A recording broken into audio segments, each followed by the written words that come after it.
एक इच्छाधारी नाग नागिन जंगल में मनुष्य रूप में प्रेम लाभ कर रहे थे। दोनों अपनी काम क्रीड़ा में मशगूल थे। तभी एक मृग का पीछा करते हुए एक राजा उधर आ निकला। जैसे ही उसने शिकार करने के लिए मृग का निशाना साध उस पर तीर छोड़ा तो मृग भाग निकला और राजा के द्वारा छोड़ा हुआ वो तीर सीधा मनुष्य रूपी उस नाग की छाती में जा लगा। जैसे ही वो तीर नाग को लगा, सहम कर नाग नागिन ने तीर की दिशा में देखा तो घोड़े पर बैठा हुआ राजा उन्हें दिखाई दिया, जिसके हाथ में तीर कमान था। सारा माजरा समझते उन्हें देर न लगी। उधर राजा भी अपने घोड़े पर बैठा ये सब देख रहा था कि उसका तीर मृग को न लगकर एक मनुष्य के सीने में जा लगा। राजा एकदम सन्न सा बैठा रह गया। सोचा, इस घनघोर जंगल में ये आदमी और औरत कहाँ से आ गए। तीर लगने के कुछ देर बाद ही वो इच्छाधारी नाग अपनी नागिन की गोद में दम तोड़ देता है। ये देखते ही नाग के वियोग में नागिन के मुख से दर्द भरी जोरदार चीख निकली। पूरा जंगल उसकी चीख से थर्रा उठा। रोती बिलखती नारी को देख असमंजस और अपराध बोध से घिरा राजा जब अपने घोड़े से उतर उनकी तरफ चलता है, तभी उसने देखा मृत्युप्रांत मनुष्य रूपी इच्छाधारी नाग अपने असली रूप में आ जाता है। ये देख राजा के पैरों नीचे से जमीन खिसक जाती है। उसे समझते देर न लगी कि ये तो इच्छाधारी नाग नागिन का जोड़ा था। अपने मरे हुए नागपति को अपने गले में टांगे नागिन जोर जोर से रुदन करती हुई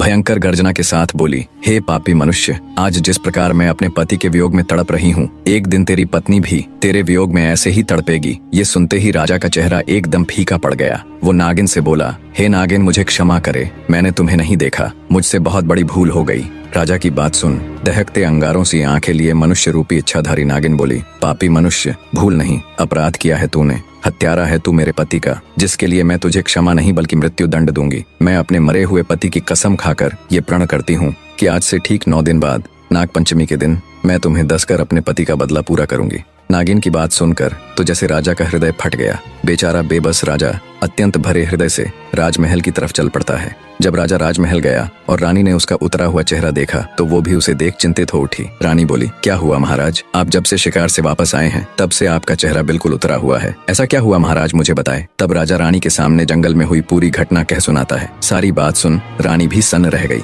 रानी एक पतिव्रता स्त्री थी। वो बोली, महाराज आप चिंता मत कीजिए, आपको डसने से पहले उस नागिन को मुझे मारना होगा। मेरे रहते मैं आपके ऊपर कोई भी आंच नहीं आने दूंगी। अगले दिन राजा और रानी ने बहुत साधु महात्माओं और विद्वानों से अपनी इस समस्या को साझा किया, पर कहीं से भी उन्हें संतोषजनक हल नहीं मिला। किसी ने कुछ उत्तर दिया तो किसी ने कुछ करने को कहा। इन्हीं सब में 8 दिन गुजर जाते हैं। आज वो 9वां यानी नाग पंचमी का दिन था, जिस दिन वो नागिन राजा को डसने के लिए आने वाली थी। बने रहे।